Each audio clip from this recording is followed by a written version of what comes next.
Rawi waaqayyo tamana wate jedhamu hiika saadhanaakin gabaabseetii eenyu tamana jechuudha. Eenyu waaqa godhadhaa tamana jechuudha. Waaqa godhadhaa waaqni naman jiru sila. Eenyu waaqa godhadhaa tamana jechuudha. Waaqayyo tamana wate jedhu.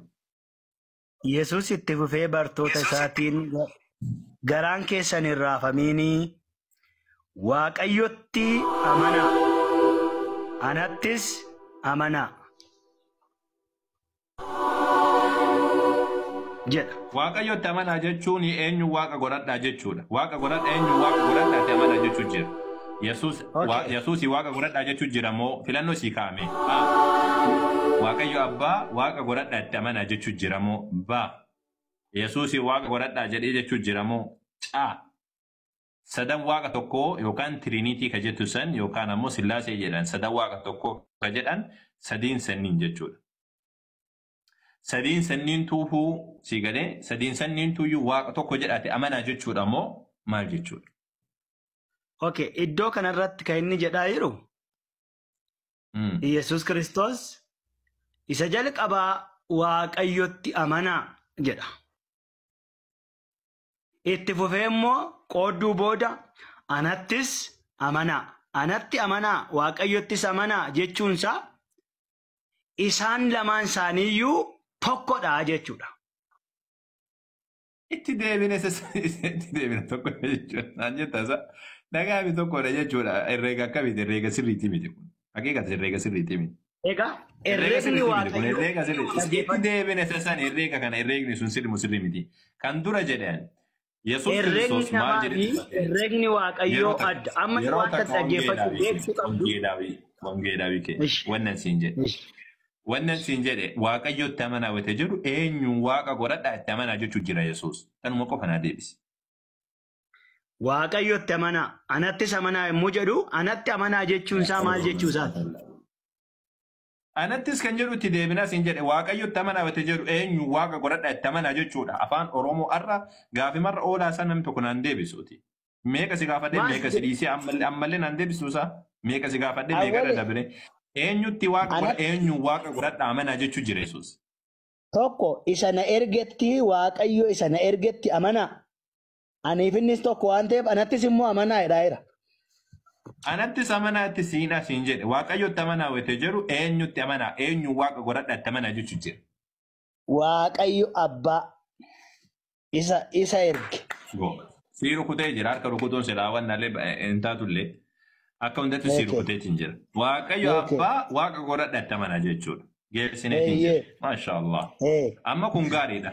Eeyyuu inni kun akkas inni dabale. Anattis amanaa. Akkasitti hiikee amma kunoo akka anattis amanaa.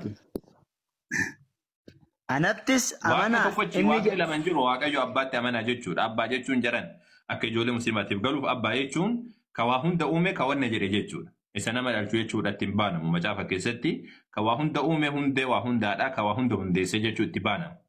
Garuu jechi kun jechi hin jedhamu islaamummaa keessatti hin jedhamu macaafa isaanii keessa waan jiru fayyadamne malee isin garaati akkasitti isin agaru jechuudha. Taayib gaarii amma garana deebina anattis amanaa jechuun hoo. Anattis amanaa jechuun isaan malee abbaa arguun jireenyas arguun waan hin jirree fi isanni biyya lafaatti mallattoo itti godhee erge kana anattis ilma isaa kanattis immoo amanaa jedhaa jira. Amanaa jechuun maal jechuudha? Anattis amanaa jechuun maal jechuudha? Waaqa na godhadhaa jechuudha? Okay, amanaa jechuun abdii godhadhaa. Inni isin gargaara, inni isin fayyisa, inni jireenya isinii laata. Inni isin miidha wabii isinii ta'a jechuudha. Amanaa jechuun maal jechuudha mee? Amanaa jechuun ana maal godhaa jechuudha. Akka sirriitti ifan dhugamu. Amanaa jechuun waaqayyotti amanaa yeroo takka. Waaqayyotti amanaa jechuun waaqayyo abbaa waaqa godhadhaa isa waaqessaa jechuudha naan jette dansaa. Anattis amanaa jechuun ammoo hiikni isaa maal jechuudha. Anas waaqa godhadhaa jechuudha. Akkuma waaqayyo abbaatti amanannee inni uumaa keenya ta'e abbaan ilmis uumaadha waan ta'eef anatti amanaa kan inni jedheef abbaa fi ani tokko waan ta'eef akkuma abbaatti amantan anattis amanaa jedhaa jira. Kun dogongora kun. Osoo silaa ka tokko ta'an taate nutti amanaa jedha malee. Nutti amanaa jedha malee yookaan natti amanaa jedha malee tokko taate waaqayyotti amanaa nattis amanaa.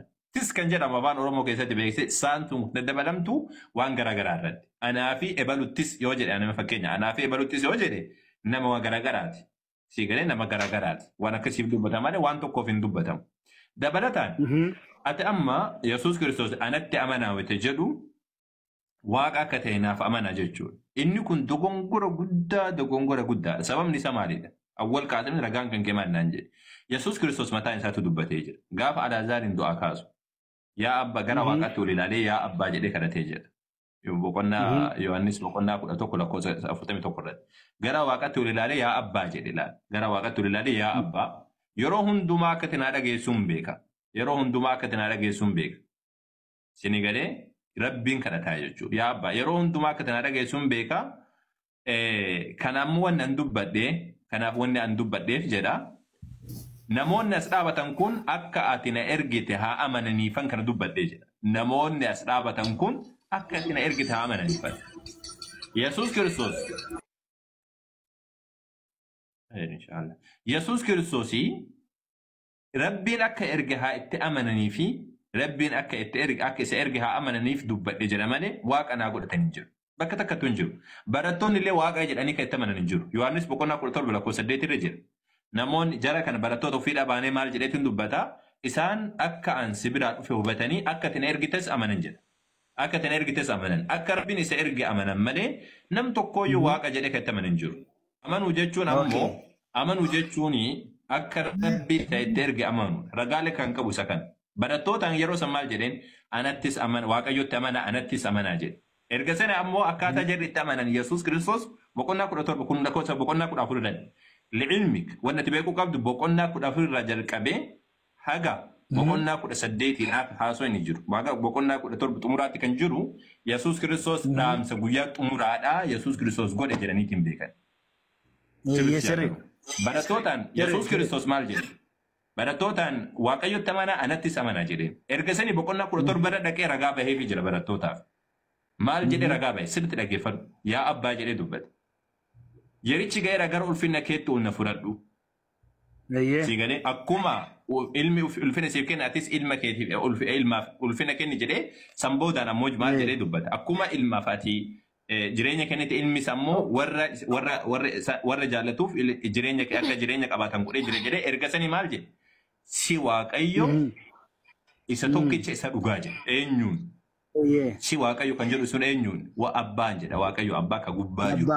Gara waaqatu ilaalee jira. Gubbaa jira jedha. Si waaqayyo tokkicha isa dhugaa. Yesuus Kiristoosiin isaatti ergites beekuun isaanii jireenya bara baraati. Barattootaan jedha. Erga sanii gasiiqee maal jedha lakkoofsa 8 irratti yaa abbaa jedhe. Sigalee ani waan ati natti kennite hundumaa raawwadhee isaanitti kenneetiin jira.